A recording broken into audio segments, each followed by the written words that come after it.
Habeas corpus, the ancient law that still fights for your freedom.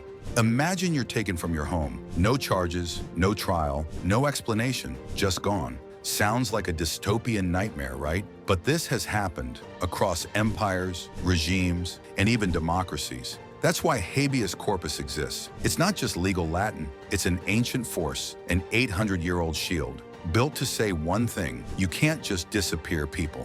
Welcome to Timeless Wisdom, where ancient truths guide modern minds. Today we explore a phrase trending for all the right reasons: habeas corpus. At first glance, it may sound like law school trivia, but underneath lies a timeless demand. If you're going to take someone's freedom, you'd better have a reason, and you'd better say it out loud.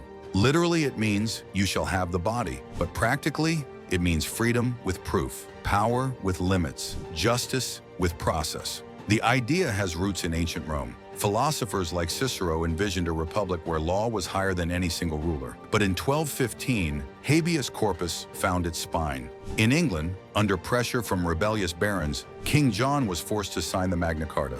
Among its most revolutionary lines, no free man shall be imprisoned except by lawful judgment or by the law of the land. But the story doesn't end there. The Magna Carta was just the beginning. For centuries, monarchs tried to work around it. Kings would imprison critics in remote castles. Queens would detain rivals on islands. Judges loyal to the crown would look the other way. Then came the Habeas Corpus Act of 1679. Parliament finally codified what had been a custom into concrete law. No longer could the crown simply forget about prisoners. No longer could sheriffs claim they couldn't find someone. The law demanded, bring us the prisoner. Tell us why they're here. If you can't, let them go. Simple, radical, human. This was revolutionary because it shifted the burden. Before, the prisoner had to prove they deserved freedom. Now the state had to prove they deserved detention. A complete reversal of power. Habeas corpus isn't just law, it's wisdom. Cicero warned that law without reason becomes tyranny.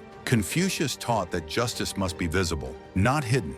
Diogenes, the snarky Greek cynic, spent his life exposing how power abuses trust. These weren't legal theorists. They were philosophers asking, how do we protect people when power grows too large to see its own shadow? Habeas corpus answers that question. But there's more here than just legal procedure. Habeas corpus represents something deeper about human dignity. The ancient Greeks had a concept called parrhesia, the obligation to speak truth to power. But what good is speaking truth if no one can hear you? What good is having rights if you disappear before claiming them?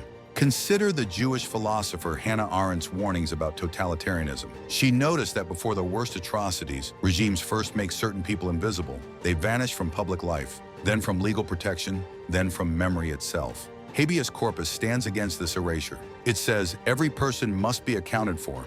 Every detention must be explained. Every accusation must face the light of day. Every person deserves to be seen and heard, even if they've done wrong. It's not just about fair trials, it's about whether we truly believe that all humans count as fully human. Now let's talk about the moments when this wisdom was ignored and then reclaimed. During the American Civil War, President Lincoln suspended habeas corpus, imprisoning thousands without trial. Historians still debate whether it was necessary or dangerous. What's less debated is what happened next. After the war in Ex parte Milligan, the Supreme Court ruled that even during wartime, civilian courts must function where possible. Military tribunals couldn't replace them. The court wrote words worth remembering. The Constitution of the United States is a law for rulers and people, equally in war and peace, under all circumstances. But there's an even darker chapter. During World War II, over 120,000 Japanese Americans were forced into internment camps. The Supreme Court failed them in Korematsu versus United States. Justice Robert Jackson's dissent still haunts us. The court for all time has validated the principle of racial discrimination. The principle then lies about like a loaded weapon. In apartheid South Africa, it was the absence of habeas corpus that allowed dissidents like Nelson Mandela to be silenced for decades. When the regime could arrest without explanation, torture without acknowledgement, and detain without end, freedom fighters simply vanished into prisons like Robben Island. In the US, after September 11th, Guantanamo Bay became a legal black hole. Men were detained without trial until the US Supreme Court finally ruled in Hamdi, Veer of Rumsfeld, and Boumediene versus Bush. Yes, even here, even now, these men have rights. What makes these cases powerful isn't just legal precedent, it's that in each instance, people stood up, often alone, often afraid, and simply asked, by what right do you hold this person? Where are they? Why can't they speak? Each of these stories reminds us, the first casualty of unchecked power is the right to ask, why? And the first victory of justice is hearing an answer.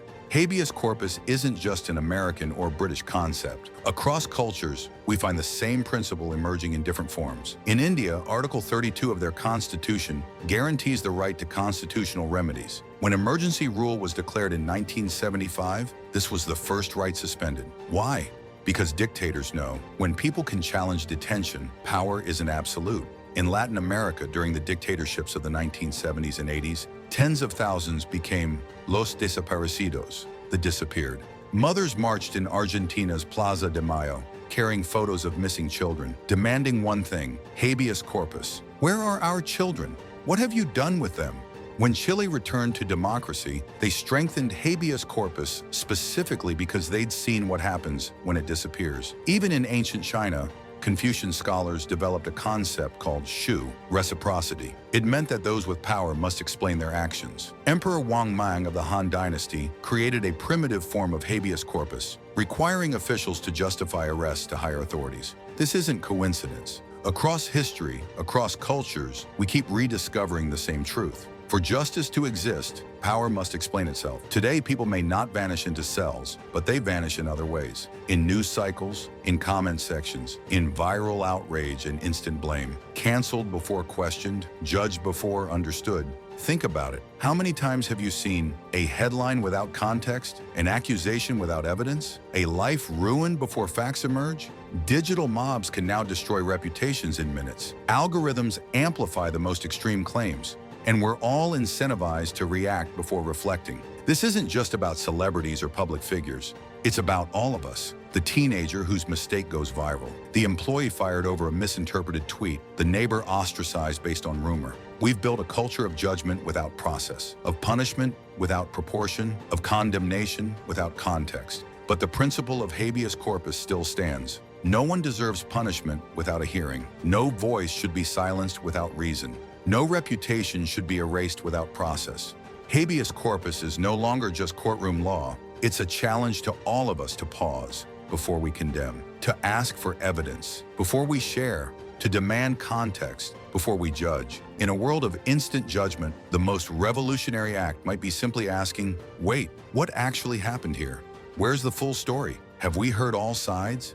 These aren't just good questions. They're the modern version of that ancient writ. Bring forth the body, show your evidence, make your case. The fight for freedom isn't always a revolution. Sometimes it's a whisper in the courtroom. Sometimes it's a lawyer filing paperwork, a protester reading an old scroll, a citizen daring to ask, what did they do? Habeas corpus has lived through kings, coups, wars, and wild politics because it speaks the one truth no system should ever forget. To see someone is to protect them. To ask why is to defend liberty. And this isn't just history. Right now, somewhere in the world, a lawyer is filing a habeas petition for a forgotten prisoner. A journalist is asking about a disappeared activist. A family is searching for a missing loved one. A judge is demanding that authorities produce a detainee. In those moments, an 800-year-old principle still breathes, still fights, still protects. Perhaps the most amazing thing about habeas corpus isn't its age, but that we still need it. That human nature and the nature of power hasn't changed. That without this ancient shield, we'd still disappear each other. We'd still abuse power. We'd still forget our common humanity. So the next time you hear habeas corpus, don't think of dusty law books. Think of it as a living promise that no power, no government, no mob, no algorithm gets to erase a human being without explanation. And that promise, it might be the most important one we've ever made to each other. Thanks for watching Timeless Wisdom. If this resonated with you, subscribe for more ancient insights with modern meaning. Comment below with other legal principles you'd like us to explore. Because real wisdom doesn't age.